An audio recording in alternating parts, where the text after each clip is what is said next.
and especially from our brothers and sisters in northern Kenya, where drought continues to tighten its grip just as families prepare for the holy month of Ramadan. No parent should ever have to watch their child sleep hungry.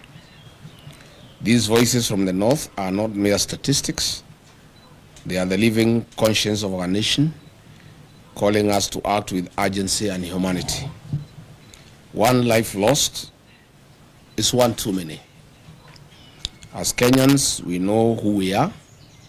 In moments of trial, we have always turned to the enduring spirit of Harambee, pulling together, standing shoulder to shoulder, and sharing what little we have so that no one is left behind.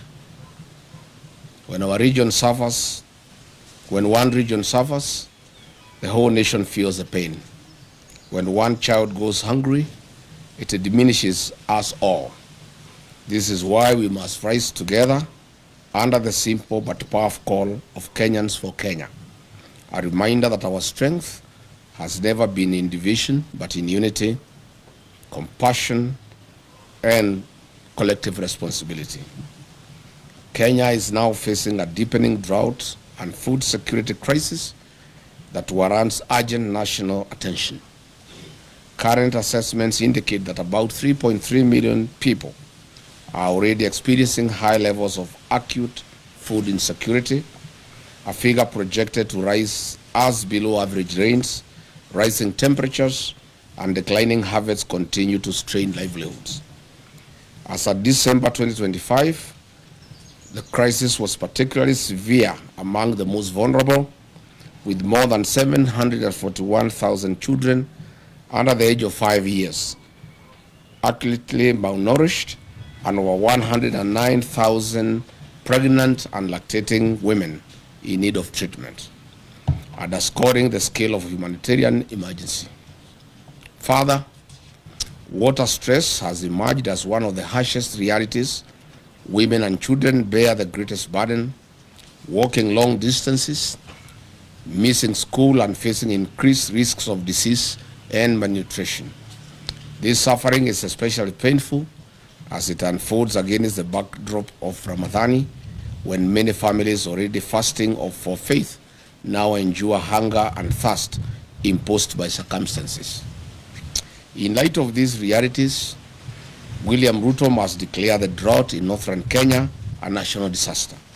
Such a declaration will unlock the scale of national and international response required to save lives, protect livelihoods, and restore dignity of the Kenyan people.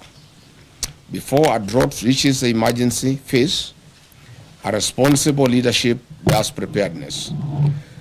With 3 failed rain seasons, what was expected?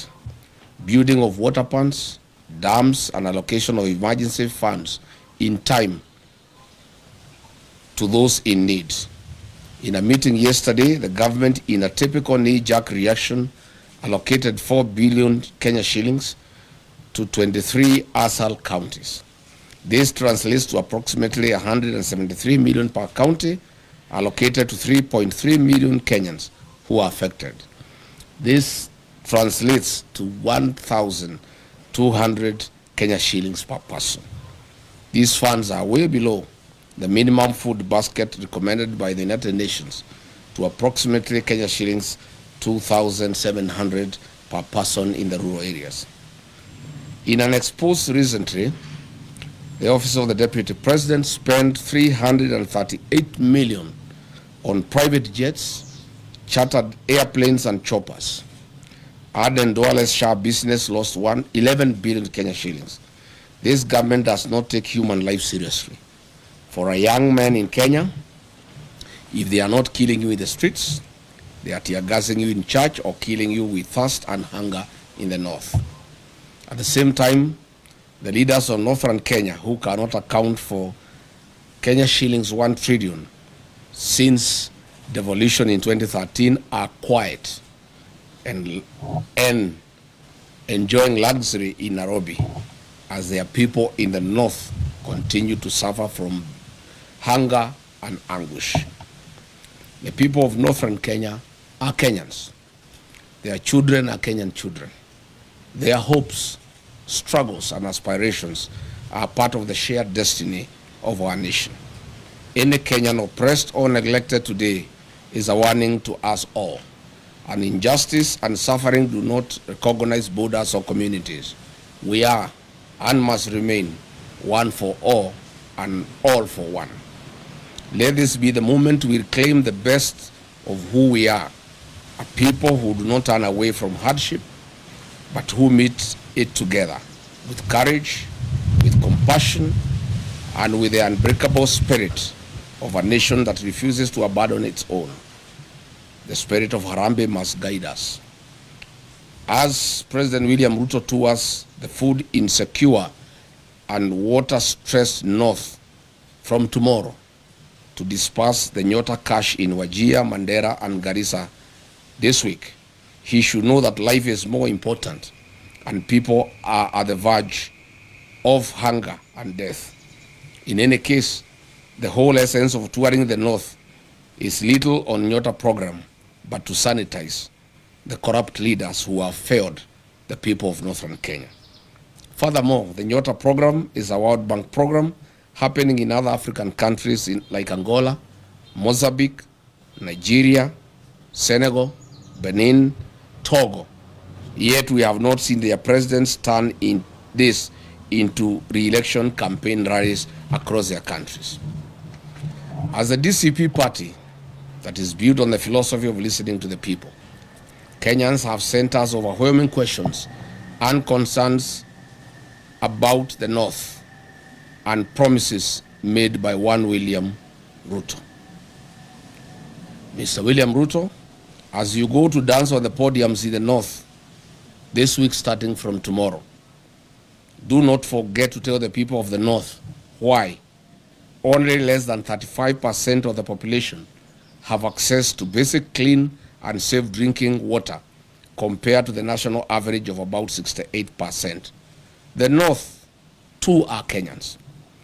Mr. William Ruto, in the North, over 850,000 school-going children did not attend school last year, and the same for this year. Mr. William Ruto, the schools in the North have no classrooms, no laboratories, no teachers. Children standing at the trees. Does this prick your humanity, if at all any is left as you head to the North? Mr. William Ruto, health in the North is just as bad.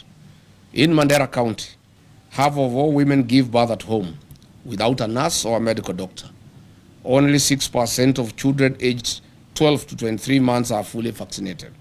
I do not know whether you understand what this means to the future of the North and Kenya. Garissa County records the highest maternal deaths in the country, with 247 women per every 1,000 dying during childbirth. Your closest friend and partner, Aden Duale, is the CS for Health, and he comes from Garissa. Tell him to explain this phenomena to the people of Garissa and the North. You should also explain why you don't ask him these hard questions.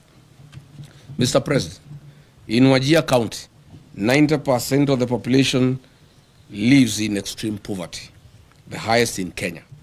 Marsabit records 85.8%, while Mandera, Isiolo, and Garissa each have over 77% of their people struggling to survive. These are not just numbers. They are mothers dying, children going hungry, and families suffering every day. And because, William Ruto, you are part of the mess in the North through lies and fake promises, please, before you make other promises starting tomorrow, note that the promises you have made to the North in the last 3 years are running into trillions of shillings burdened in lies. We take the trouble to remind you some of them. Mr. President, on 25th of November 2023 at Loyangalani Cultural Center in Marsabit County, while attending the Marsabit Lake Turkana Cultural Festival, you openly lied to the residents of Marsabit that they will be connected to the national electricity grid through Lake Turkana wind power by the year 2024. We are in 2026 and the status quo remains. Mr. Ruto, you lied that power main grids would be constructed immediately in the towns of Moyale, Marsabit, and North Hall. Zero works have commenced. As Ramadhan nears, please give these Kenyans power. They do not need to cross to Somalia and Ethiopia to get ice cubes like they have done in previous years. Mr. Ruto, you lied that the Ministry of Mining, Blue Economy, and Maritime Affairs would construct, with immediate effect, fish landing sites and fish processing zones in Turkana County. 3 years later, all we see is cattle rustling and ravaging drought. William Ruto, you lied that the Turkana University College would be granted a charter by the year 2024 to be a fully fledged public university. As usual, where is the university charter for Turkana University for the last 3 years?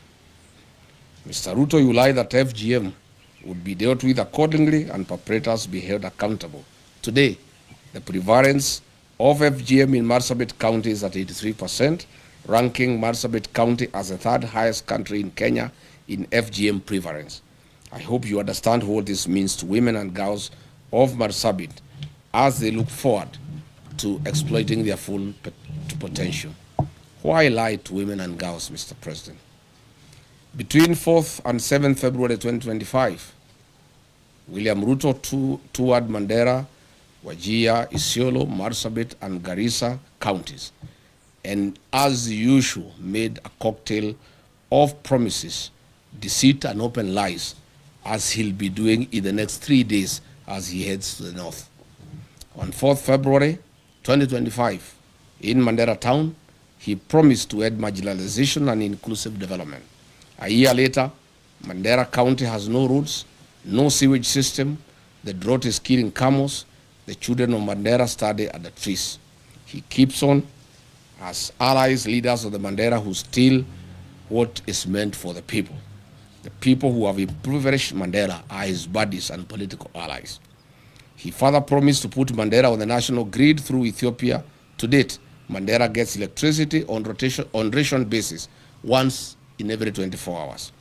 The president promised to put 1.2 million acres of land in Mandera Triangle along River Daua under irrigation. To date, no progress has been reported. On the same date, at Mandera Teachers Training College, he promised to support improvements in educational infrastructure and increase teacher recruitment in Mandera and Northeastern region, which single school has been built since then. On security and counter-terrorism commitment, William Ruto promised to protect residents and combat insecurity. He promised to ensure security and fight terrorism in Mandera after high-profile abduction incident involving 5 chiefs before his visit. Interestingly, 5 months ago, Jubaland forces occupied almost half of Mandera town, and Ruto has never commented on this matter. On regional connectivity and infrastructure, William Ruto promised to expand Mandera's road and energy connectivity. He said that the government will build and expand key infrastructure linking Mandera to the rest of the country, including roads and electricity through Ethiopia. It remains a lie. On the same date, William Ruto promised to speed up Mandera water supply and sanitation project at a cost of 3.1 billion to benefit households with improved clean water and sewage systems. Again, this is a white elephant. On February 5, 2025, in Wajir town, at Orahek grounds, he promised that his government would connect 20,000 households in Wajir to electricity and expand rural electrification, including schools and mosques, at a cost of 3.6 billion Kenya shilling. To date, not a single home of the 20,000 households has been connected. William Ruto, as you head to Wajir for more lives, you will have to tell the people of Wajir why you lied to them on this particular date. On ending marginalization with equal development, he promised to ensure equitable development for Wajir and the broader northeastern region, eliminating discriminatory policies and promoting economic growth. Unfortunately, he is working with unsanitizing leaders of the north who loot public resources for their benefit to build malls and flats in Nairobi, in Dubai, and in Cape Town. He further promised to launch and support local projects in Wajir, including sites like Tarbaj Teachers Training College, livestock vaccination drives, county assembly facilities, industrial parks, housing projects, hospital facilities, and more. Zero progress. On 31st of February 2024, William Ruto, while in Marsabit County, launched the following projects. Periodic maintenance of Marsabit A2, Orange House, Kiwanja Dege Primary School, and A2 to Mata Arba A2 Road, which is 5 kilometers. Today, there is no progress. He launched again another project of 42 million Kenya shillings for periodic maintenance of Marsabit Bypass Road to be completed within 9 months. Again, it's now 2 years. William Ruto launched the periodic maintenance of Saku Modern Market to Shauri Yako Marsabit Road at a cost of 17 million. This was to be done within 9 months. 3 years later, there's no progress.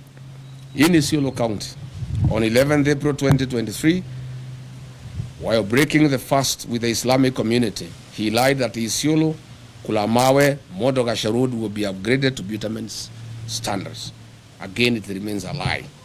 Again, under his leadership, the 9.4 billion Isiolo Garissa Road, unassociated to all weather roads, remain stalled. Further, the Isiolo town water and sewage infrastructure at a cost of 7.5 billion remains a white elephant. The construction of new Tana River Bridge along A3 Road and Approach roads at a cost of 2.9 billion shillings again remains a white elephant.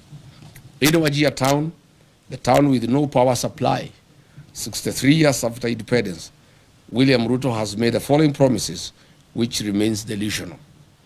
Water plants at Ajawa, Abdiwako, Kwara, Badibidan, Alanas, Asewaji, Bojigaras, Lehele, Sheba, Abakwifin, Abakwida, Dagale, and Sharifa.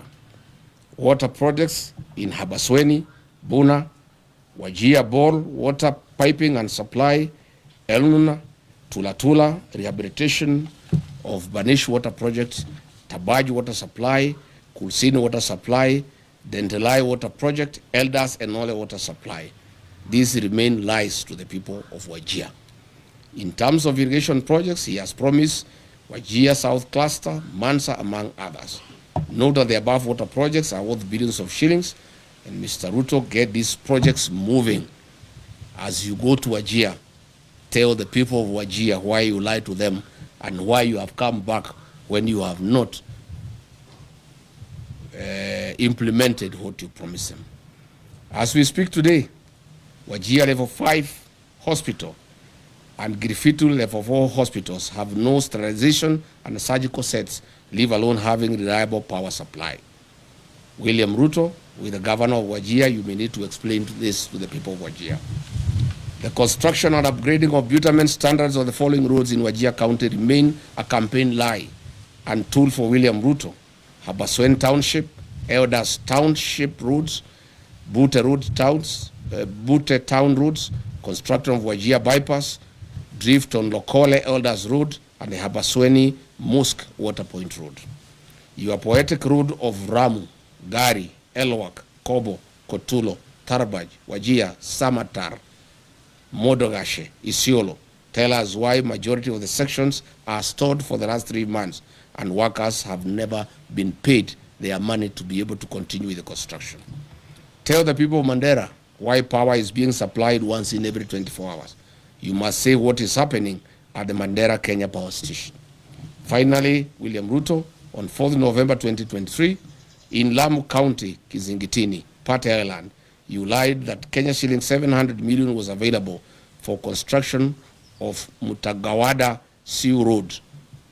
People are still waiting. Where is the 1 billion shillings for the development and equipping of 9 fishing lad sites for Mukowe in Lamu, a lie you told on 27th August 2023? Good people, that's where we are. We wanted to tell William Ruto as he goes to the north, the problem of northern Kenya is a problem of accountability. theft of public resources by leaders that he wines and dines with. He is going to be with those leaders in military choppers, blowing dust and wind to hungry population with no water and food. I would like to ask him to carry food and water for the people of northern Kenya.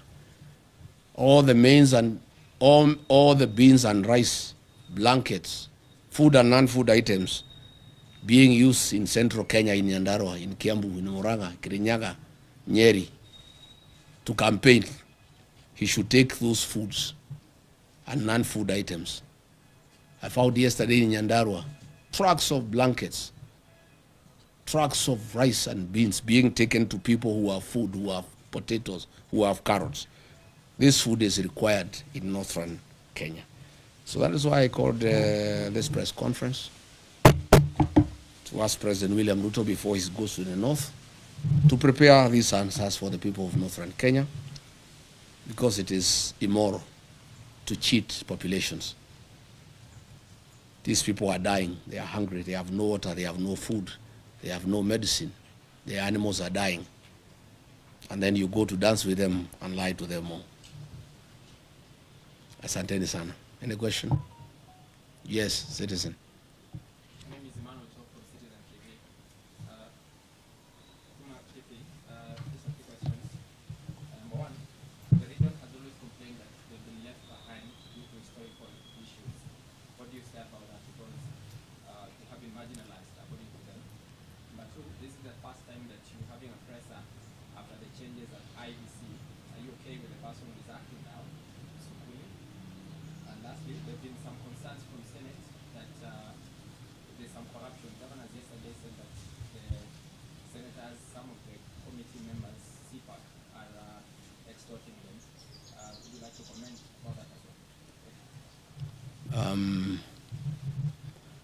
Thank you. What was the first question? The first question is about the historical. Yes. It is true that northern Kenya suffered marginalization historically, but lucky for them, the 2010 Constitution was very kind to the people of northern Kenya. The 2010 Constitution ushered in devaluation. It brought the equalization fund. And since then, the people of northern Kenya have received billions of Kenya shillings from 2013. Again, the CDF has been a very fair program for the people of northern Kenya. Unfortunately, the marginalization that has been perpetuated by the leaders from the region. I have put them to task to explain to the people of northern Kenya where is 1 trillion shillings that has come to northern Kenya from shareable revenue through devolution, money for CDF,